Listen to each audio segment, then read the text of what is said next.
far one, and I'll take this one.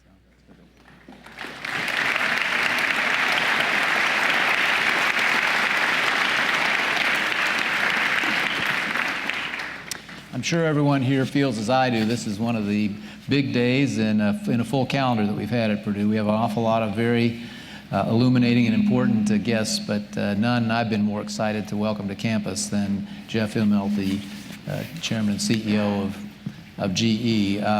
Just as a personal witness to what a big deal this is, I not only skipped my noon workout, I put on a coat and tie. I mean, this is a big deal. And so is our guest. You know, it was a quick story which I told Jeff earlier. Last week, Krannert had its big annual dinner, and some of you, I'm sure, were there. And I was talking to one young student who was excited about the chairman of GE coming, and I said, do you remember what a big deal it was? What a big moment when he was selected to replace Jack Welch. And the student said, replace who? And I had to go back and look. It went like that for some of us, but it was a full 12 or 13 years ago.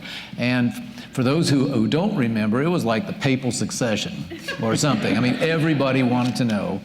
But this gentleman has pulled off one of the great triumphs already, and he's not done in American business by maintaining the momentum and maintaining the stellar record of one of the great companies ever in the American economy. So we are very, very grateful you came here, Jeff. Great to see you again. And thanks for all the time you've put in meeting our various students. So I'm going to ask a few questions. Please prepare your own. I'm going to try to get us to the audience's questions a little quicker than the organizer suggested, because yours will probably be better than mine. But let me just start, Jeff, by asking you this. GE, and thank you for this, has been a very frequent employer of Purdue grads, and I believe you have more Purdue grads than any other school working for your company. We're very proud of that. We believe here that content now,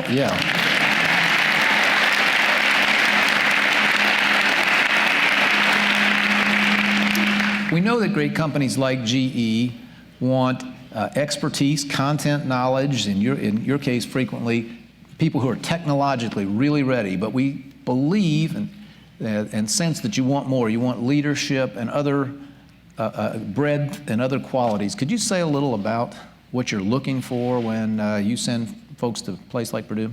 So I think so first, it's great to be here. It's great to be at Purdue. I've known a lot about the school and maybe been here a little bit over my career, but we have a huge number of Purdue grads. And so to the faculty that are in the room, I want to say thanks for what you do. I always say you're in the product development business like I am, and your products are pretty damn good, so thanks for that. And we're frequent recruiters both in the in internships program and also direct hire, so thanks for all that. So I think the main reason why we like Purdue is really a couple reasons. One is you've got incredible technical domain talent. So whether you're at the Krannert School or whether you're in the engineering school or different engineering disciplines, we're recruiting and hiring people that are willing to be great engineers, great at what they do, and know a deep domain. That's necessary but not sufficient ultimately to be successful. And what is added on that, I think, is a certain culture that Purdue has, that people are inherently curious. So you have a sense that when you graduate from here, you're not ending your academic career, you're really beginning it. So the students here have an innate curiosity and sense for learning. You have a sense of teamwork. So there's a cultural norm in Purdue that has a sense of the world is a little bit bigger than just yourself, and you're willing to be able to play on teams, and that's extremely important. I think you have a sense of humility and engagement. It's something about being in the Midwest where people know how to engage at all levels of an organization and know how to be great participants, and then you have, I think, a sense of persistence. that comes with getting an engineering degree, and again, comes from the cultural norms of the school. So every successful person I've ever met has been a learner, has had a certain sense of humility, and has a sense of teamwork, and has an incredible sense of ability to get the most out of themselves and others. And that's what we've seen in Purdue, and that's, I think that's very much appreciated. You know, there's nothing that ever replaces smart and hardworking. If you give me smart and hardworking, I can make you a success. I guarantee it. Jeff, you've coined a lot of phrases that have caught my eye over time, but a recent one that would be of relevance to a lot of what we teach and do here. You said that manufacturing has become digitized, decentralized, and democratized. Would you elaborate a little bit on that? And is it a threat to very, very large manufacturing organizations like GE that perhaps at a smaller scale people can begin to find ways to compete with you? So I joined GE in 1982, and in the early 80s, you basically had GE in that era was $24 billion the year I joined, and 80% inside the United States. So we were an American manufacturing company, and we had these big bomber plants. And over the subsequent, I'd say 20 years, you know, globalization took place. People worried about labor cost, and so you saw American companies moving plants from the United States to Mexico, and everything was about labor relations and things like that for probably the first part of my career, maybe a full 20 years. And the world changed during that time period in a couple important ways. You know, one was the essence of material science changed to the point where materials were basically dominated the cost structure of every product that we made. Labor, which was I worked in Louisville in the late 1980s in our appliance business. And fundamentally, and I was 32 years old when I went there. And I would sit in my office, and we had strikes almost every week. And the relationships between management and labor with fault on both sides was horrible. And so that changed. So the nature of products changed, the nature of labor relations changed, and the other thing that changed is just technology. There's technology today in additive manufacturing, 3D printing, novel processing, new ways to weld, new ways to manufacture. And so fast forward to 2013, really today, the world we live in today, you can make almost anything, almost anywhere, right? So it doesn't take 1,000 people to achieve scale. You can do it with 200, 250 people. You basically, labor as a percentage of content is very low, so America's quite competitive again, vis-a-vis China, some of the other places around the world. Speed to market is important, innovation is important. So the future is going to be about smaller factories, more technically driven. It's going to be about, I was in a factory yesterday in Vermont that makes aviation components. It's the lowest cost factory in the world. Hourly people get paid $26 an hour. They earn a great wage. They're extremely productive. They compete with anybody in the world, and they all are self-directed. So there's basically one manager, fundamentally one manager. The rest are teaming, and that's the one. Now add to that one final thing, which is I can take a bracket for an aircraft engine and put that online and do a quest online. And I can get 5,000 candidates who will give me design ideas for that bracket. And we now can go in a digital, democratic, decentralized way and really be able to fulfill almost anything we can do. Now, a couple, I'd say, comments for the people in this room. One is, it used to be for probably 10 or 15 years, we couldn't get people to sign up for a manufacturing training program, what's called OMLP. It just wasn't sexy to anybody in this room. It looked like, oh my God, I gotta wear steel toes shoes, and it's all this factory stuff and grungy and stuff like that. Now manufacturing is sexy. People view it as being incredible. It's got technology rippling through it. It's got tremendous potential. So some of you are going to join a company in a completely different way. whether you're a small company or big company, manufacturing has changed dramatically. The other thing I'd say, Mitch, I think it's something you've recognized in your lifetime is, there's nothing, I think, more satisfying or neater for somebody like me than walking through a factory that's really working. I appreciate work. I think if ever you lose sight of the value of jobs, you can't be a good leader. You can't be a good manager. You can't be a participant in this economy. And so that's why, when I travel the world, and I'll go to Germany or China or India or something like that, I'll be talking to a president or a prime minister or something. They'll say, talk about all this other stuff, blah, blah, blah, financial services, do that. Could you build a factory here? Can you find a way to put people to work? It is the economy's big multiplier. And I think it's changed, Mitch, more dramatically. Manufacturing's changed more dramatically than anything else in the 30-year career that I've seen. Yeah. Well, you've had a lot to do with changing it, you and your colleagues, of course. So, a question about partnerships or potential partnerships between great companies like yours and universities like ours. We all hear about it from both ends these days. Universities see their traditional sources of research dollars flattening. Many companies have not found their own research sufficiently productive and are looking to reduce those budgets or looking to see if someone else can join them in the quest for new goods and services. What is possible? What might these new relationships look like, and where are the risks and boundaries that we ought to be concerned about so that these relationships are fully appropriate? So I would start with saying, I had the opportunity to work on President Obama's Competitiveness Council. I've traveled the world extensively in my career, and one of the big competitive advantages, even today in the United States, is the university structure that we have. We truly have exceptional colleges and universities that are filled with technology, great ideas, great people, and that's still true today. But it's under threat.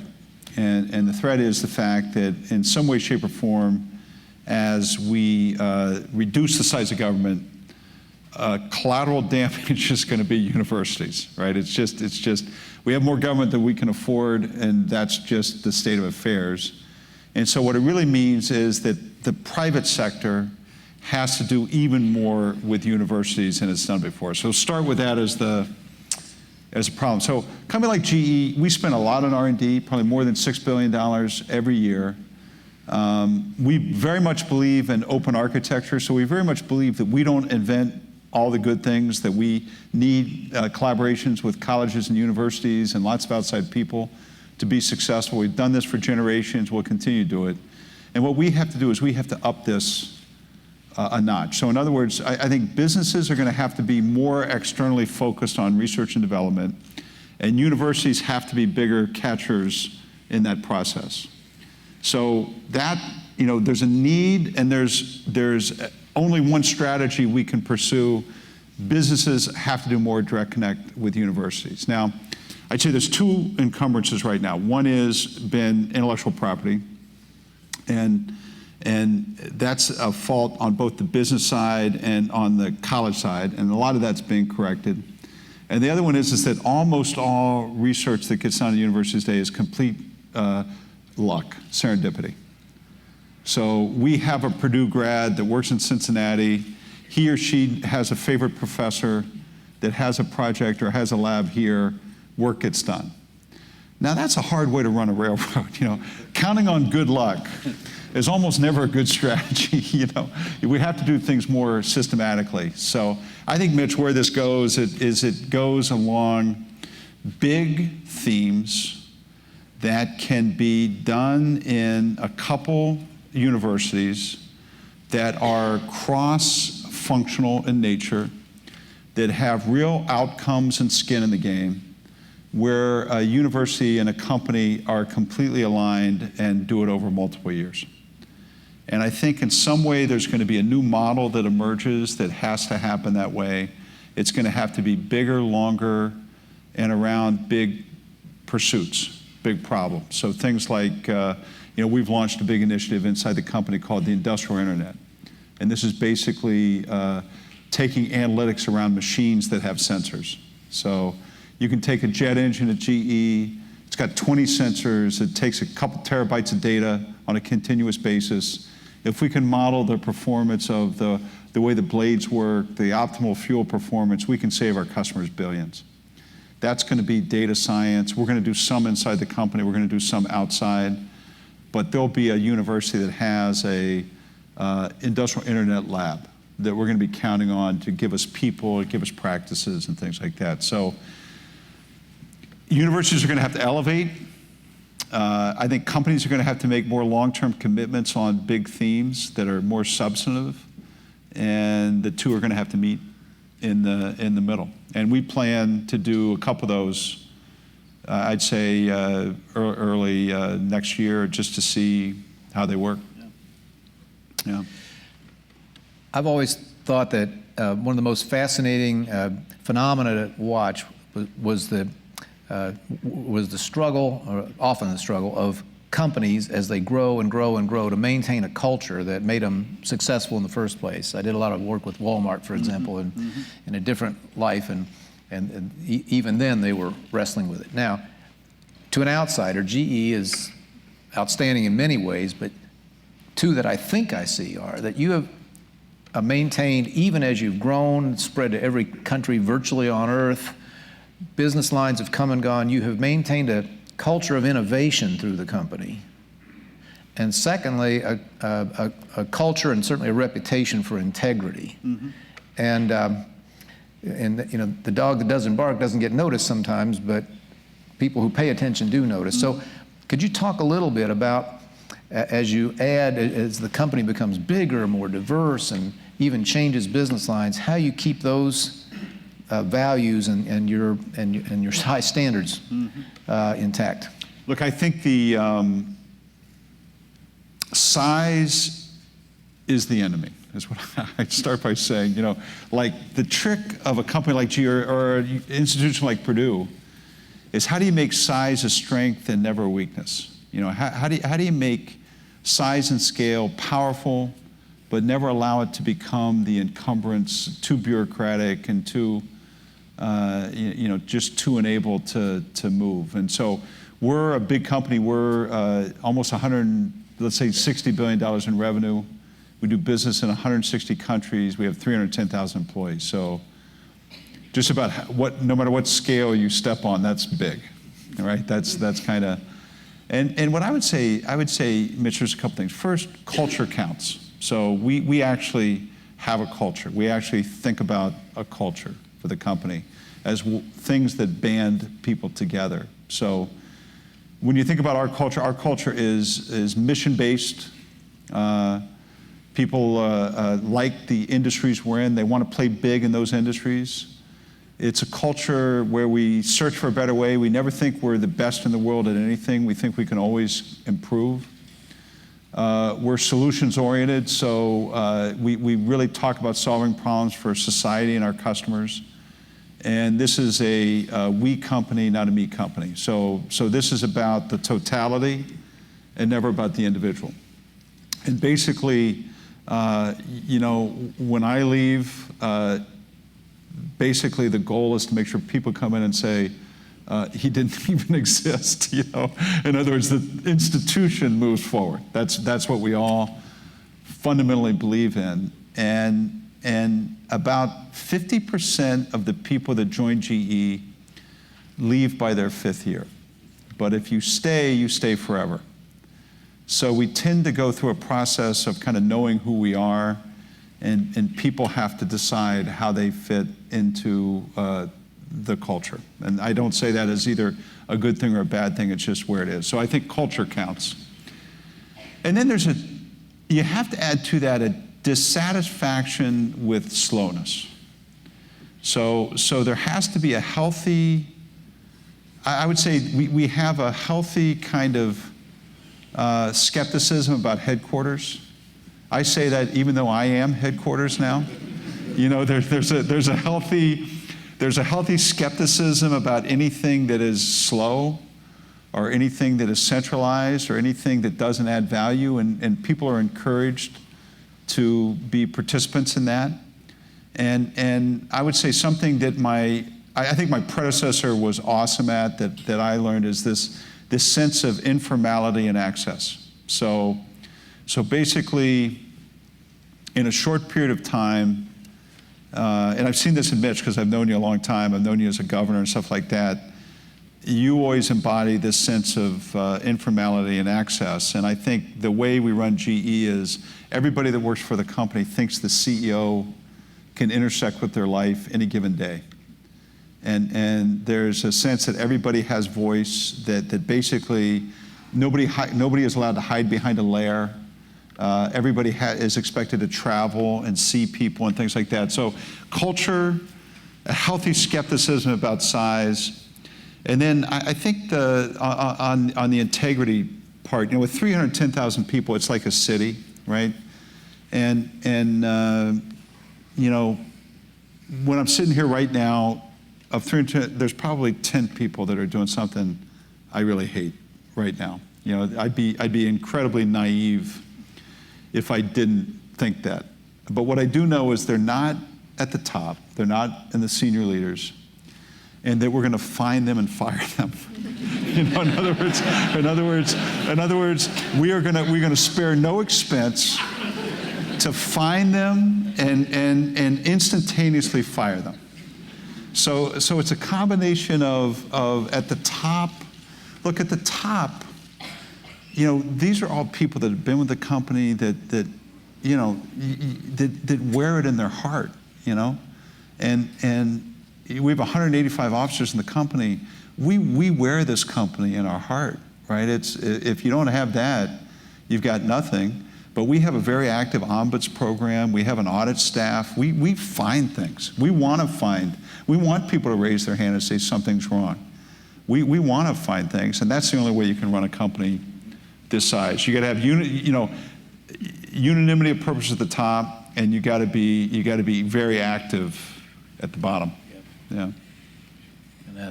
And a public hanging once in a while doesn't hurt, I suppose. Look, it's one of those things. Nothing corrupts an organization more than when you close your eyes to anything. And we have 185 officers of the company, and we have an officer meeting every year. And I always start this meeting by saying, let me start with integrity first.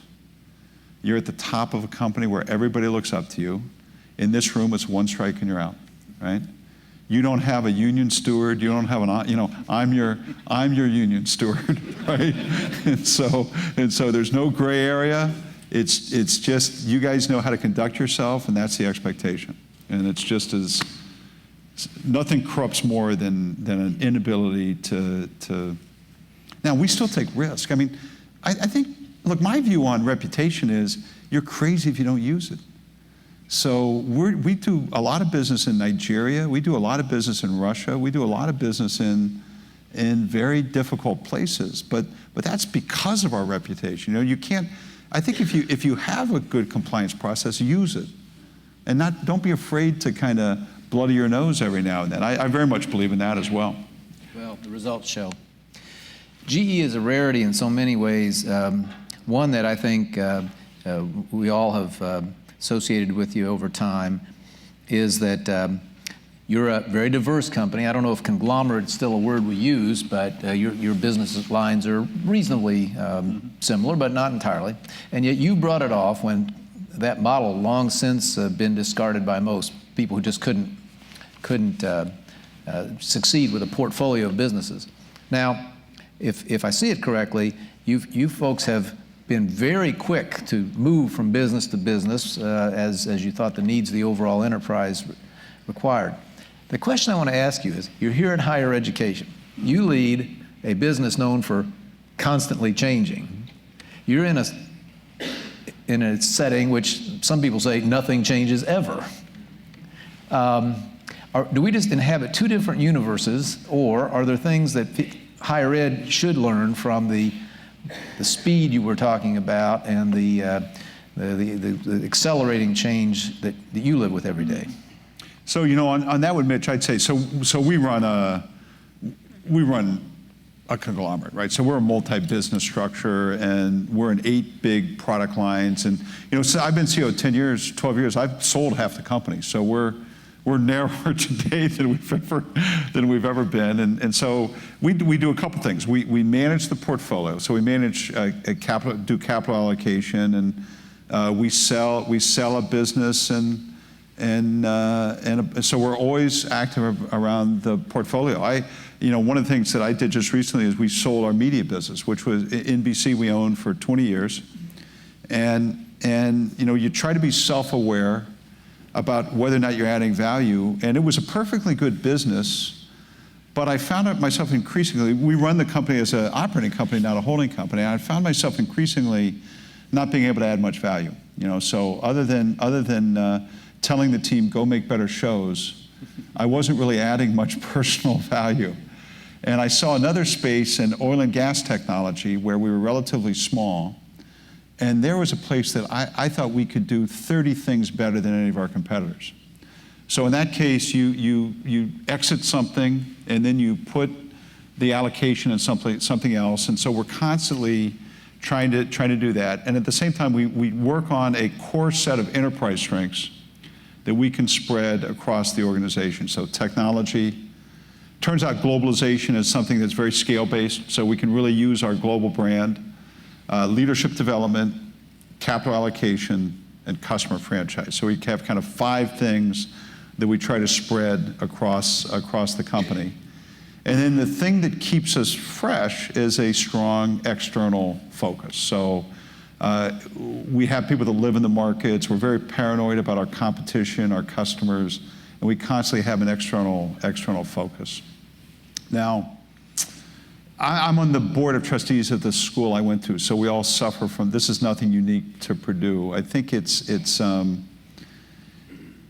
you're in a community that's self-contained. You're here in the middle of Indiana with a ton of great people and students, but it's not like you have a ready-made competitor or crisis right at your doorstep. So you don't have this imminent external threat. And people are used to reading articles, academic articles that say, hey, time to change is upon us. And it's like being in a dentist chair. People get numb to, the fact that something might change. Now, the difference today is things are really going to change in academics. What's different today than 10 or 15 or 30 or 25 or 10 years ago is we're finally at a point where it's going to change, and it's going to be driven by, I think, 2 things. One is funding. The funding's going to change, both in terms of where the government is, but also in terms of just this whole social aspect of the United States today. The haves and the have-nots, and the rich and poor, and can we really afford to tag kids with these big tuition bills when they graduate, and the economy's not that good, stuff like that. And the other one is technology, just the ability to teach in a digital fashion. Those things are in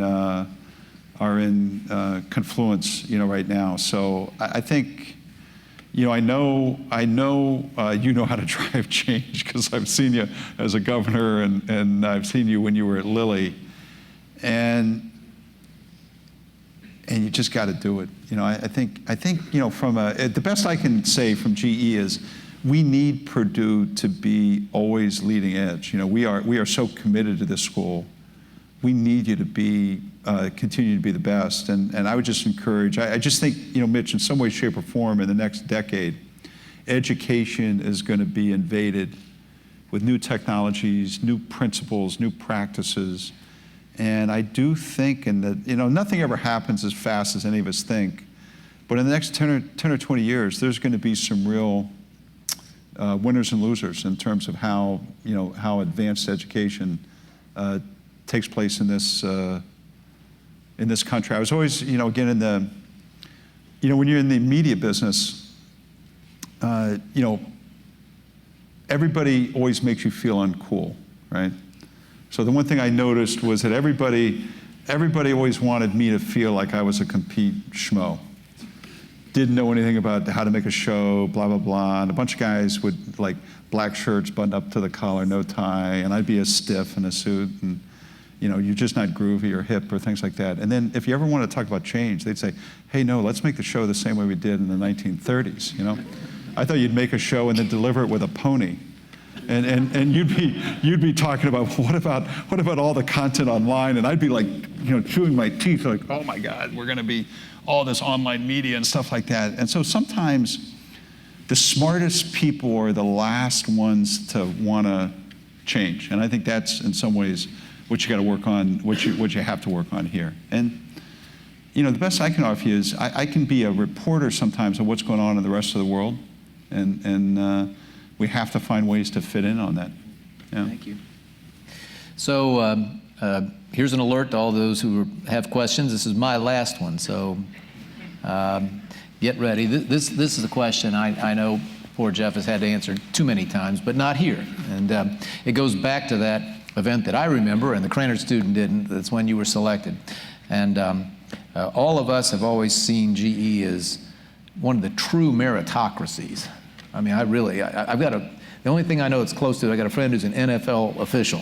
And he gets graded on every play of every game. But other than that, it's probably you folks that we think of as genuinely looking at talent carefully and fairly and comprehensively. So anyway, in this very visible and much discussed transition, you were selected, and you followed a legend, which is difficult to do. Can you talk a little bit about the special challenges of leadership when you come in to a situation like that? Yeah, look, I was just earlier today talking to some of the student athletes about leadership and things like that, and I'm a 31 years with GE, and in the 2000 time period, I went through a succession process. It was incredibly public and really almost embarrassing in some ways, but it was, it's a company we all loved, and I understood kind of what the process was. And my predecessor, who was a great man, fantastic CEO. So this is the year 2000 when a lot of this was taking place. And he was voted by Fortune magazine the best manager of the previous century, right? So you sit there and say, look, what are you going to do? It's like a century's a long time, and so you just had that kind of mystique. And then I remember we passed. It's always hard there's just such disproportionate power, and sometimes in an institution. So it was hard to really get, even though I'd worked for him a long time, it was hard to really get to know him and stuff like that. But we had maybe 6 months together while he was transitioning and I'd been named and I was coming in. And we would make global trips together. And I remember we would go in and have dinner. And it was like an elephant and a flea, He was like this larger than life, even though I'm like twice his size. And I felt like little like Minnie Mouse, in terms of how you'd walk in. And so the whole trick to leadership is knowing who you are, right? The whole trick to leadership is this incredible ability to take a journey into yourself, and it's this comfort with yourself. It's self-confidence. It's self-renewal. It's this intense journey. And so you can never do anything in life unless you're just comfortable with who you are, and willing to kind of be able to deal with that on its own terms. So when you go through look, I would say the first rule is follow a jerk. If I had give you one, I wasn't that lucky. I didn't have that option. I followed a great guy, and he prepared me for it. But it's this comfort. It's this comfort with yourself, with doing it your way. The beautiful thing I had, Mitch, is the company has a good culture. So inside the company, people instantaneously got on the new team. I didn't have one second. So even while I had to fight for my life outside the company, I never had to battle any disloyalty, and that's why I have such a beautiful company. If I had had to deal with that, that would have been just a little bit too much. So for those of you that are, kind of students and stuff like that, never always have this comfort with who you are, and you draw on waves of self-confidence and self-renewal, and that's what really counts in the end. Questions, please. We have microphones, but I can't see them. I guess they're back in the aisle.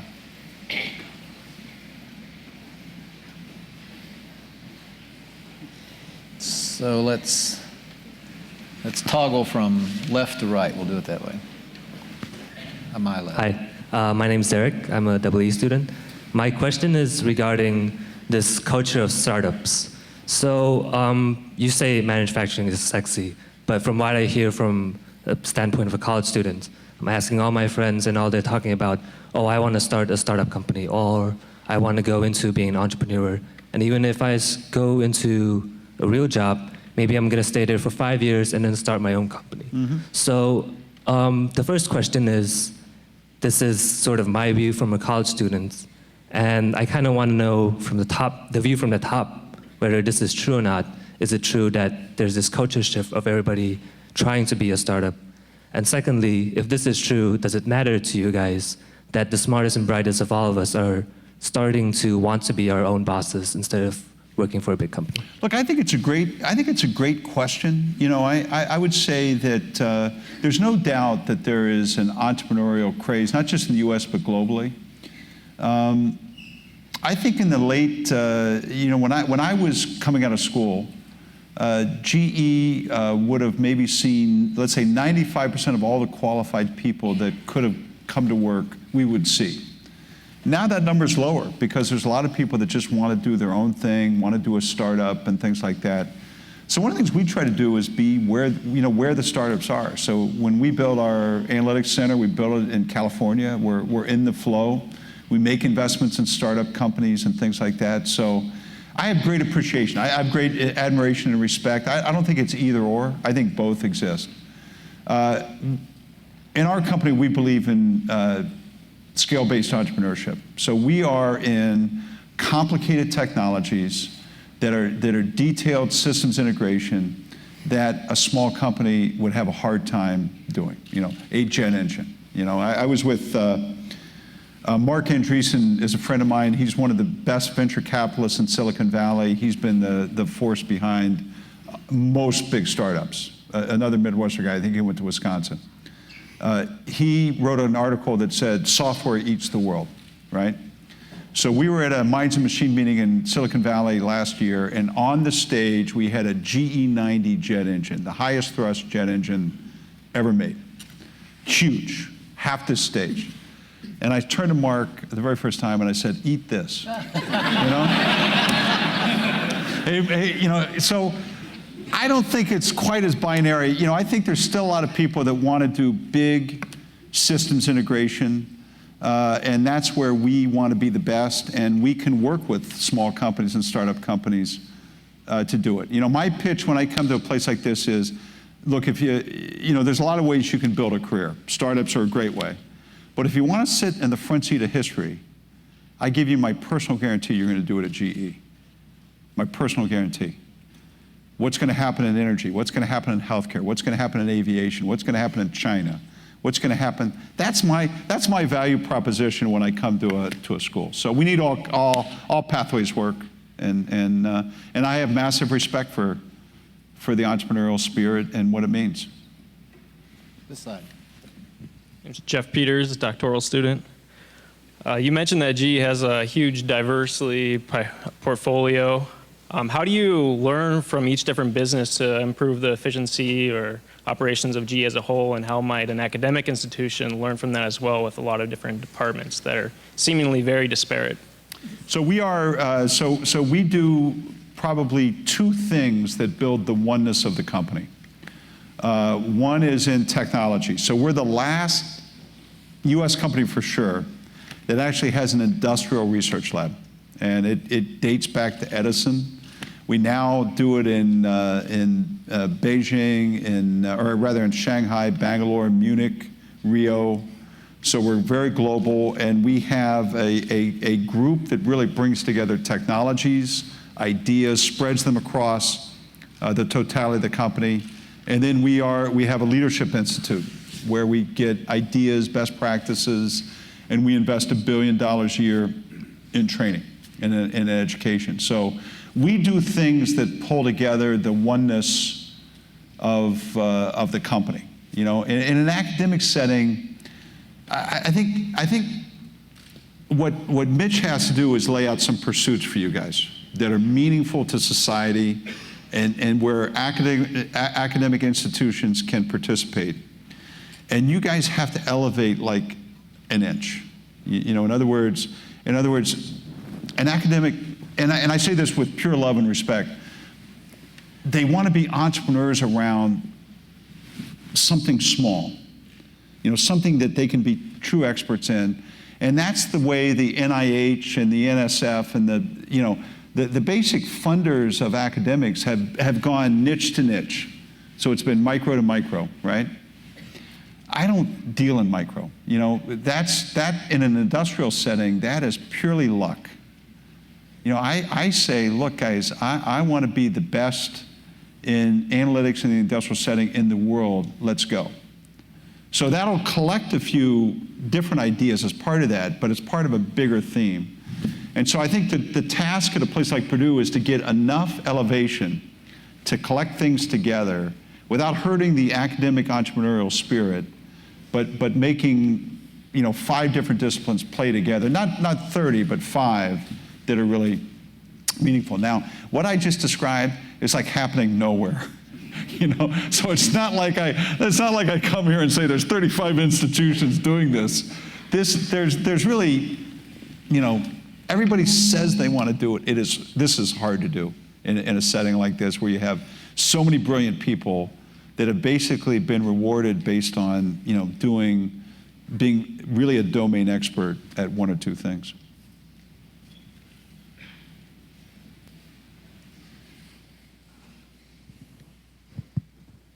Hey, my name is Apurv, and I'm doing computer engineering. What I'm curious to know is how does GE operate differently in US than maybe in Nigeria? Do your operations depend on what the issues in a society are, and like how do you go about, you know, deciding like what a society needs? So you know, we're in our essence, we're a big infrastructure technology company. So we are energy, oil and gas, aviation, healthcare. And so we're kind of the composite of the core technologies that we're a part of. And then we're intensely local. So we're intensely, we don't make centralized decisions. We make Nigerian decisions in Nigeria or Indian decisions in India. So we have a certain technology set, and then that gets marshaled in a local setting. And then I look at these things from pick Nigeria. So Nigeria has, it's in the top 10 in the world in oil and gas. So it's got wealth coming in, and there's a 40 gigawatt deficit of electricity. So if you go to a place like Nigeria, they need electricity like nobody's business. Now everything in between is hard. You know, it's hard to, there's still, it's hard to get financing. There's still some places that don't have security. But to me, we have the perfect solution to the problems that exist in Nigeria. So I say to my team, let's go. Let's go in. Let's do risk reward. I'm willing to invest $200 million. Let's go solve the biggest societal problem. So we look at each country from the dimension of what's our unique technology set, and then, you know, how do we localize it in a way that can help solve those problems? And then, you know, we take risk as long as the reward's there. And that's how we think about it.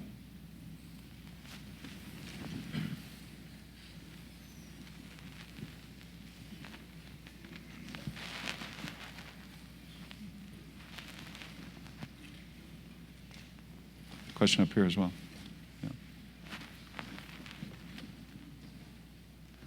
First off, I'm sorry, my name's Harry Diamond. I'm over in ECE, and I wanted to thank you for coming to West Lafayette. The sustainability, the amount of time that General Electric has been around and been a very, very viable force has been very long. And I guess my question is, how, as an institution, do you stay paranoid and entertain risky propositions, potentially, things that are not cash cows for you, so that you can perpetuate your business? It seems like many companies, they do well, and then they sort of, maybe they become self-satisfied, and they can't continue to stay hungry, especially on a scale the size of General Electric's. And I'm kind of wondering, how do you guys pull off that magic? Thank you. So I think in some ways that's kind of the top of the house job. You know, that's really what you just described in a nutshell is probably at least half my job, which is the chief officer of paranoia. And you have to have a nose of dissatisfaction. So you have to have, and I would say, just to give you an example, I was unhappy. The world changed so dramatically in the financial crisis. And when I would spend time, in employee meetings or visiting customers or things like that, I was becoming less happy with what I viewed as our ability to respond and lead in a way. So I kind of went out and spent a ton of time in 2010 and 11 with some of the biggest entrepreneurs in the world, Jeff Bezos, a lot of time in Silicon Valley with startup companies, did dinners with a dozen entrepreneurs to get back to the essence of what a company should be about. And then I wrapped that into an initiative that I now call simplification inside GE, which is about lean management, speed, customer intensity, right? So it's just hey, we're not making enough progress. I'm paranoid about it. I go learn, I come back, teach. And you have to have this paranoia, the best part about running GE is everybody will have lunch with you once, So you go out, and then you have to come back and bring it into the culture. And on the cultural side, we have people that want to win, and that want to learn. And so when I come back and say, hey, instead of doing it this way, let's go this way, we get everybody who wants to go a different way, and the people that don't get trampled by the rest, ultimately, because the people we want to win, we want to be better, and we're willing to accept different ideas. So the paranoia is one side. On the risk, I think it's, in some ways, it's the essence of the company going back to the founder. We make big bets on big things, and it's not, it's just incumbent on every generation to see their life in that way. We invest a couple $2 billion a year on aviation. We're launching half a dozen new engines in the next 5 years. None of those engines will pay for themselves while I'm CEO, not one. But that's the way you set, that's the way you set the table. So you have to have an instinct that says, this is an industry I want to win in, and I'm willing to, eat bark off a tree if that's what it takes to go win in that industry. And it's just, I could give you a 30-page pitch on should we do the GNX engine for the Boeing 787. So the guys will come in and give me a 3-hour meeting and like a 60-page pitch on how to spend $2 billion to do the next gen engine for Boeing. Now, when I crack open the first page, I know we're going to do it. My real question is how much is it going to cost, and what's the risk mitigation? But we're in these industries where, you got to win. I became CEO of GE September 7th, 2001. 9/11 happened 4 days later. We were #1 in aircraft engines. We owned 1,200 aircraft on that day. Between September 11th of 2001 and December 1st of 2001, we extended $20 billion of credit to the airlines around the world, $20 billion, with a rookie CEO. So that's risky. In other words, but we did it because that's what we do. We wanted to win in that industry so badly that it's not that we were going to take foolish risk, but we knew who we were. And I think that's paranoia all the time, top of the house, and a knowledge that we are in it to win. and the businesses we're in. And if you're not in it to win, we sell it. It's just simple as that. One right here. Hi, Mr. Immelt and President Daniels. I'm Maureen McCormack. I'm a current co-op at Appliance Park. I have a question about manufacturing. I'm curious as to how you determine the balance between automation and human labor on the floor, because obviously you could go in two different extremes with that, and it could completely change the dynamic of a business like appliances. So how do you determine what that sweet spot is and where it should become versus human labor and automating everything? So appliance is one of the oldest businesses we're in, and it's a competitive industry, right? It's a competitive industry. You were in Appliance Park, so I worked in Building 6 in 1987, 88, 90, 91, and we had a horrible labor relations, horrible, just terrible. We had strikes all the time. And if my boss, if Jack at that time had given us enough money, I would have shut down the whole damn place and moved it to Mexico or China. It was horrible. And we did a lot of that. And then during the financial crisis, I said to our guys came in and they wanted to shut down another plant. I said, do me a favor, just go back 25, 30 years and do an analysis of all the times we've done that. Are we making more money? And the analysis came back and said, in Appliance Park, none of the outsourcing had generated any profit for the company, not a penny, right? So I said, hey, look, if it doesn't work, let's bring it back. Only let's do it a different way this time. Let's do only lean lines. So let's yank out some of the big conveyor belts and stuff like that. Let's do lean. I went to the unions and said, look, at $30 an hour, I got no jobs. But if you're willing to do this, I'm willing to bring back a couple thousand jobs, which we've done. You've seen that. And so the whole task for your team is flexible workforce, lean lines, rapid cycle times, rapid changeover, some of which automation can do, some of which it can't do. Now, I would say ethically, my job is to decide where the plant goes, how from both an investor standpoint and a societal standpoint. And then I think automation, I delegate that to the local team. If there's a more productive way to go, that's where we ought to be. Now, what I've learned about manufacturing is that it's no longer, really, labor arbitrage days are over.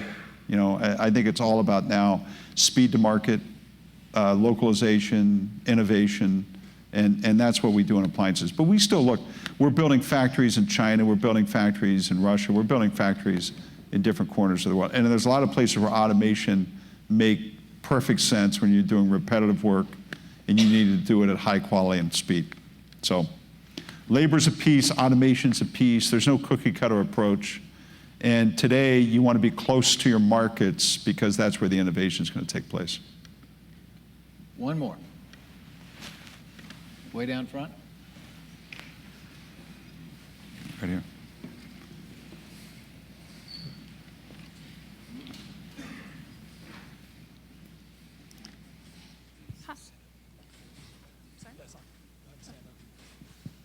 Hi, my name is Manaz Taliarkin. I'm a graduate student in computer information technology. My question to you would be, do you have any advice for students at this stage so that we can become better leaders tomorrow?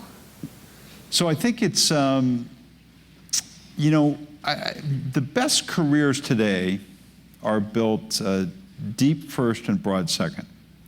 So the first thing I would suggest to all of you is to pick kind of a domain that you want to be good at and go pick the domain and stick with it for a while. So either an industry or a function or a technology. So think deep first, broad second.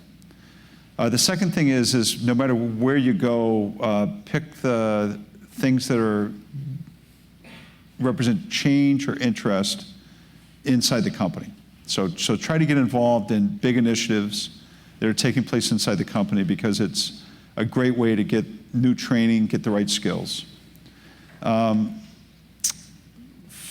on in a career, it's very helpful to have a good boss, right? So try to seek out, later in your career, you can tolerate a bad boss. And my last one was a good one, but I had some bad ones when I was occasionally. But early on, learning, because a good boss will teach you good work habits and things like that. And then I would say manage your time well. So the best way to get noticed early in your career is to do 100% of your job in 80% of the time. And something that I became good at very early in my career that I've carried with me to the point today is great time management and great discipline. So domain, pick an initiative that's important to your company or your business and where you go. Find a good boss and manage your time well. The last thing I'd say is by virtue of the fact that you've got a good degree from a school like this means that you can take some personal risk. So when I was early in my career, I always knew I could get another job. And that gives a sense of confidence that you can have. We have a leadership meeting every year at GE with the top, let's say 400 or 500 people in the company. And I typically bring back GE alumni that are CEOs. And I'll do a panel like this with them. And I want our leadership team to see, A, we're all proud of the work. I don't want any of our good people to leave. I want them to stay. But I want them to know that they could. Because I don't want people being afraid. I don't want people to lead from a standpoint of fear. I want them to lead from a standpoint of, this is where I want to be, because it's the best. So at the end of the day, the last thing I would say is have the self-confidence to know that you can pick different stuff that's more enjoyable and have fun. Thank you. Thanks. I'm pretty sure that if you asked a sample of 100 or 1,000 private and public sector leaders in America, quick, name the single most important position in American business, a very healthy percentage of them would say, well, CEO of GE. Aren't all Boilermakers proud he spent a day with us? Great. Thank you. One thing.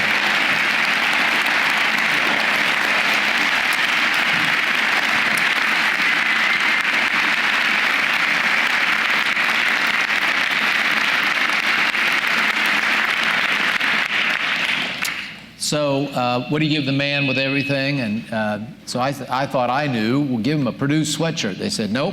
He went to the bookstore last night and stocked up.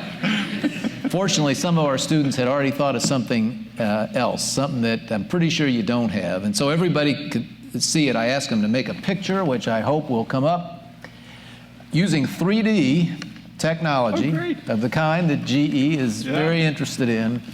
They have made for you a model of Neil Armstrong's famous footprint on the moon, which with your logo and ours, only one of its kind in the world. And I learned in the course of this that the boot that made that imprint was made from GE material. So our relationship goes back a long way. Good. Please, once again, thanks Jeff Immelt. Thank you very much. I'm honored. That's great.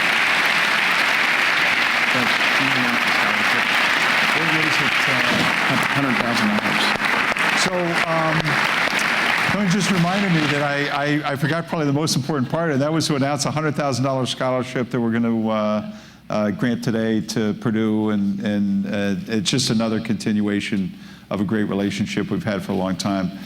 There's more where that came from, guys. So keep asking. Okay, great. Thank you.